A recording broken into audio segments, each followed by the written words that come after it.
2009. The Russian government declassifies top-secret documents detailing USO encounters with the Russian Navy.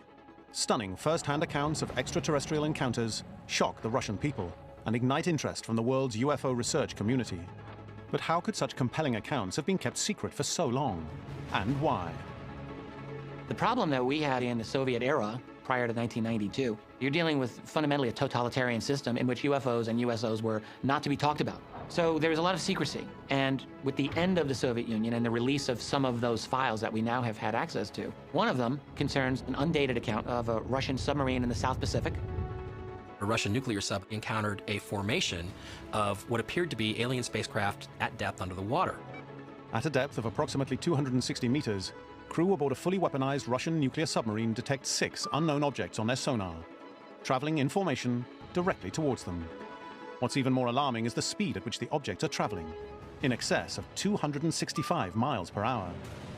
This was hugely unnerving for these highly trained military personnel, and it was quite unlike anything they'd ever seen or experienced before.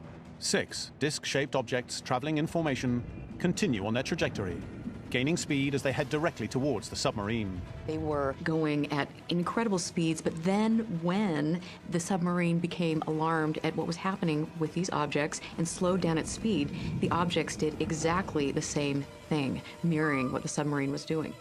The Russian crew are at first stunned by what they're witnessing, then quickly man their battle stations.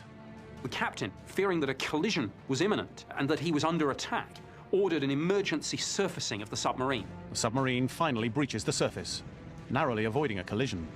But what happens next is even more astonishing. So here's the Soviet submarine commander dealing with this terrifying situation. They then saw through the periscope these 6 objects come out of the water and take off at some absurdly fast speed. One can only speculate about the intent of these USOs.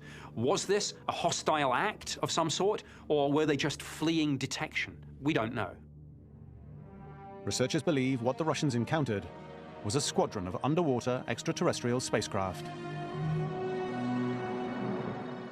If you can travel that fast underwater, water is just another medium, so their craft can fly underwater just like they can above water. That tells me that these aren't conventional technology. It's nothing earthly made. What we're dealing with here is very clearly advanced technology. So we have to draw the conclusion that perhaps this is some sort of extraterrestrial technology that we're dealing with. That's what makes this case so compelling. The speed, the movement of the objects, and the rate that they disappeared. It's incredible. However, the most chilling encounter revealed in Russia's declassified reports doesn't involve unidentified submersible objects, but the alien creatures believed to inhabit them.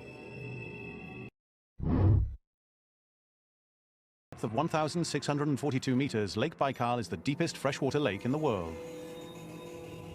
Russian Navy divers are conducting a research mission. Given the depth of the lake and its frigid temperature, little is known about what lies beneath the surface.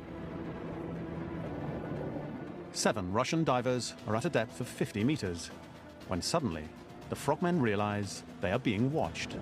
These strange humanoid figures were much bigger than human beings and appeared to be wearing helmets of some sort. What on earth are we to make of an encounter like this? It's one thing to talk about USOs, but quite another to talk about humanoid entities deep in the lake. These were large beings, human-shaped but like 9 feet tall, wearing what seemed like very tight-fitting silvery suits.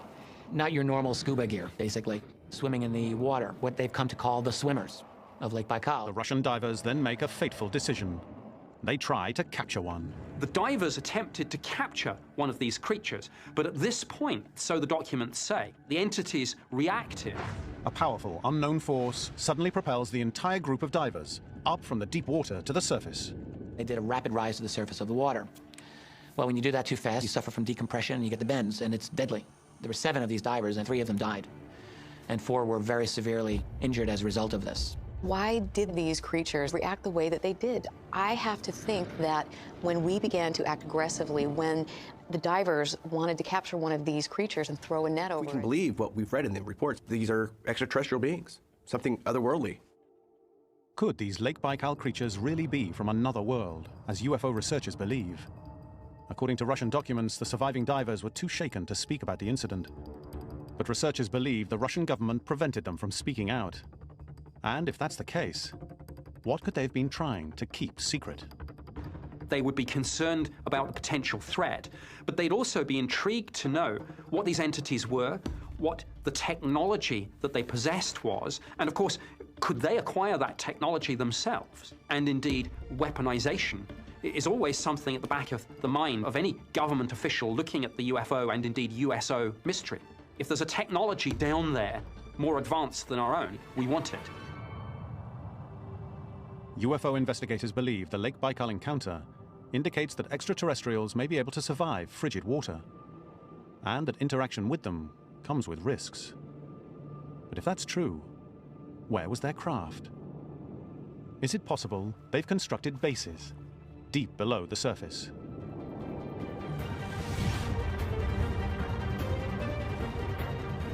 The oceans are about as remote a place as you can get on this planet. If you want to conduct yourself on a world secretly without a lot of interference, it's actually ideal. What's up, my YouTube family? It's your boy Berto checking in with another video, guys. Hope y'all doing great tonight. I'm doing awesome. What you just seen was some clips from when Russian divers had encounters with extraterrestrials. And if you guys don't know, I've made videos about it before that I believe there are extraterrestrials that live right here on Earth with us. And I've said several times before, at the deepest parts of the ocean is very unexplored. We only explored about 5% of it and only 1% of the bottom of the ocean. So there's so much life and things out there that we don't know about. And the biggest mystery to me is extraterrestrials living beneath us, beneath the water where we can't go. A lot of times you guys don't know, when UFOs are spotted by the military over the ocean, those UFOs go underneath the water at daring speeds, underneath the water, because that's where their base is. And I've been saying this for a long time. There are extraterrestrials that live in Antarctica, beneath all that thick ice. And there's extraterrestrials that live at the bottom of the ocean. Our government knows this. And a lot of times, countries keep extraterrestrial documents classified because they want to use that technology. Just like they said, the divers tried to catch one. They tried to catch one. Was that smart? No, it was not. But these things are capable of doing things that we're not capable of. And like I said before, the governments try to classify everything because they don't want us to know exactly what's going on. They don't want us to know.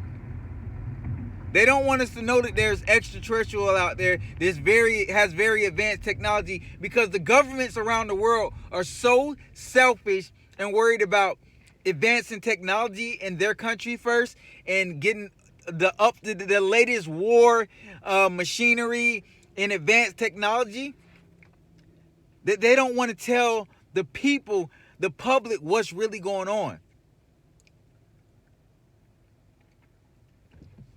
All these extraterrestrials we see, the majority of the ones we see, let me rephrase myself, are right here on Earth with us. They're living at the bottom of the ocean. And are they originally from Earth? No, I don't think so. I think they came here years ago and they made home at the bottom of the ocean because they know we cannot reach there. And they know it's going to be a very long time before we're advanced enough to reach there. That's why you see extraterrestrials going in the water, because that's where their base at. Their base is at. Even in ancient times, scriptures and writings on the walls, that they spoke of extraterrestrials. Pictures of beings and dignities that lived underneath the water. Gods that live underneath the bottom of the ocean. This has been going on for a very long time. Our ancestors, our ancient humans, always believed in gods that lived underneath the water. These are those gods that they are talking about. They're capable of doing things that we didn't think were possible. Extraterrestrials have been here for a very long time. Are they originally from here? I don't think so. But now they're here, and that's just what we gotta face. Y'all stay woke. Extraterrestrials are among us. Be careful when you're in the ocean. The city of Atlantis is real. That is their capital. And there's some things that you guys don't know that you guys need to prepare to get ready to learn. Because aliens and UFOs are very much real and they live among us. Y'all stay woke.